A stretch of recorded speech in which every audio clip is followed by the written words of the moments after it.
Rodney James Alcala was born on August 23, 1943 in San Antonio, Texas.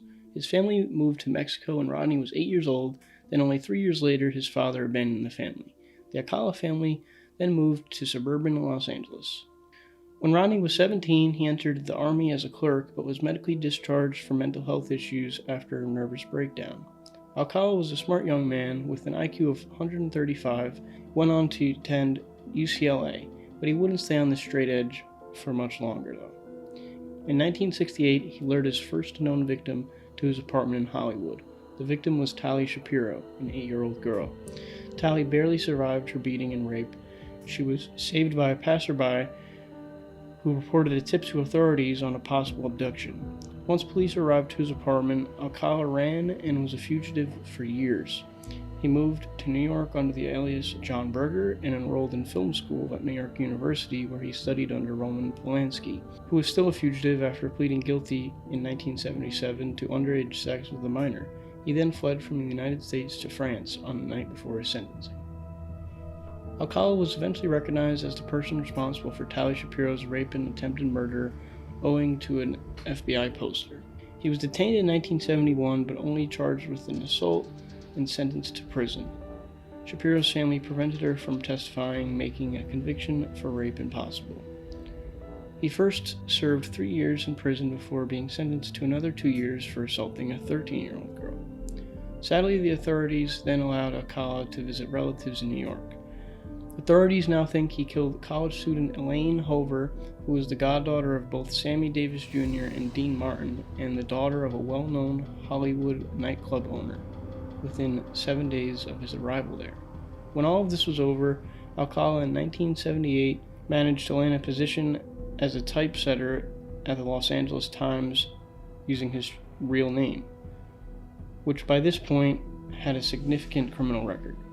He worked as a typewriter during the day and recruited young females for his professional photography portfolio at night, some of whom he've never heard from again.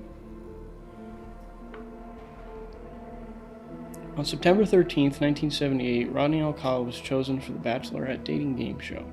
After the show ended that day, Alcala asked the host Cheryl Bradshaw out on a date, to which she had the intuition something was off, so she declined. If she didn't, she wouldn't be around. I started to feel ill. He was acting really creepy. I turned down his offer. I don't want to see him again, Bradshaw said. Jed Mills, on another episode, said, Rodney was kind of quiet. I remember him because I told my brother about this one guy who was kind of good looking but kind of creepy. He was always looking down and not making eye contact. If the show did even a simple background check on their bachelors, they would have discovered this kind of good-looking but kind of creepy guy had already spent 3 years in prison for beating and raping an 8 and 13-year-old girl, landing himself on the FBI's most wanted list. But sometimes a background check can't even uncover the whole story. In Rodney Alcala's case, the whole story consisted of at least 4 prior murders that he hadn't been definitively linked to yet. Listen to Alcala remind Bachelorette Bradshaw, the nicest time is at night. Yes? What's your best time? The best time is at night, nighttime, Why do you say that? because that's the only time there is. The only time? What's wrong with morning, afternoon? Well, they're okay, but nighttime's when it really gets good. Then you're really ready. Rodney Alcala photographed 17-year-old Lane Leadham the year after he appeared on the dating game, and she observed how he showed her his portfolio, which in addition to images of ladies included spread after spread. The lawsuit involving 12-year-old Robin Samso was the one that ultimately brought an end to Rodney Alcala's murderous rampage. On June 20th, 1979, she vanished while she was leaving Huntington Beach, California for dance class. Samso's friends claimed that while they were on the beach, a stranger approached them and inquired about participating in a picture session. They declined, so Samso departed and quickly rode a friend's bike to the valet. Between the beach and the class, Samso vanished at some point. Her animal-ravaged bones were discovered in a wooded location close to the Pasadena foothills in the Sierra Madre about 12 days later by a park ranger. A police sketch artist created a composite after questioning Samso's pals, and Alcala's previous parole officer recognized the face in it. In light of the sketch, Alcala's criminal history, and the discovery of Samso's earrings in Alcala's storage locker in Seattle, police were certain they had the right suspect. Yet Samso's family would have to travel a pretty long and difficult path to justice, starting with the trial in 1980. Alcala was given the death penalty after the jury determined that he had committed first-degree murder. However, the California Supreme Court overruled this decision because they believed the jury had been swayed by knowledge of Alcala's prior sex crimes. 6 years passed before he was retried. He was given a death sentence by a different jury at his second trial in 1986.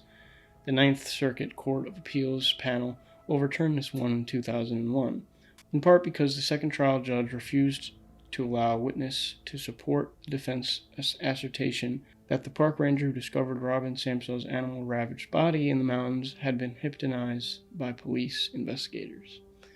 A third trial was eventually convened in 2010, 31 years after the crime. Before the trial, Matt Murphy, the senior deputy district attorney for Orange County, said the 1970s in California were crazy in terms of how they treated sexual predators. Rodney Alcala serves as an embodiment of this.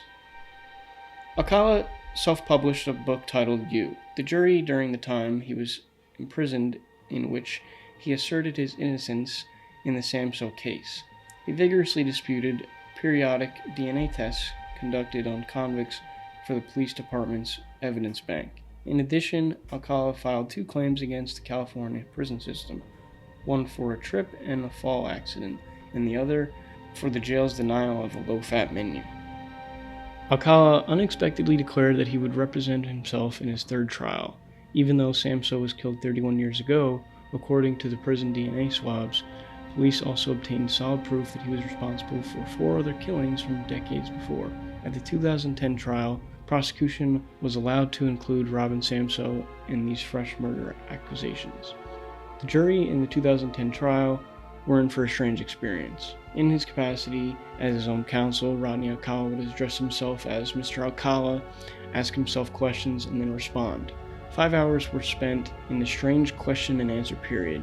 He played dumb on the other accusations, told the jury he was at Knott's Berry Farm when Samso was killed, and used an Arlo Agurthy song in his closing defense. Rodney Alcala only said that he had no recollection of having killed the other ladies. Richard Rappaport, a psychologist and the lone other witness for the defense, suggested Alcala's memory gap might have been related to his borderline personality condition. Unsurprisingly, the jury found Alcala guilty of the 4 accusations supported by DNA, as well as the murder of Samso. Shapiro was present to see that justice had been served for Jill Parento, 21, Robin Samso, 12, Jill Barcombe, 18, Georgia Wickstead, 27, and Charlotte Lamb. For the third time, the death penalty was again imposed on Alcala. Alcala has been connected to numerous other cold case murders after that trial, including 2 for which he entered a guilty plea in New York in 2013. It's possible that his atrocities will never be fully understood. Rodney Alcala passed away on July 24, 2021 at the age of 77 due to natural causes while still incarcerated in California on death row. Some of his victims immediately stood up and voiced their pleasure that the dating game killer was finally actually dead. Without him, the world is undoubtedly a better place, according to Tally Shapiro. It's taken a while, but he has earned his karma.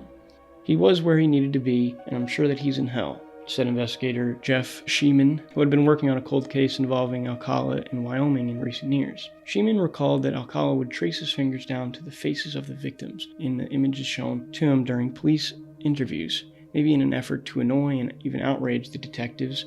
Sheeman was shocked by how cold Alcala was during his inquiry and even reached to the conclusion that he may have abducted countless number of victims that we will never know about. In total, before and after his television appearance, the sadistic dating game killer, Rodney Alcala, claimed that he killed between 50 and 100 people.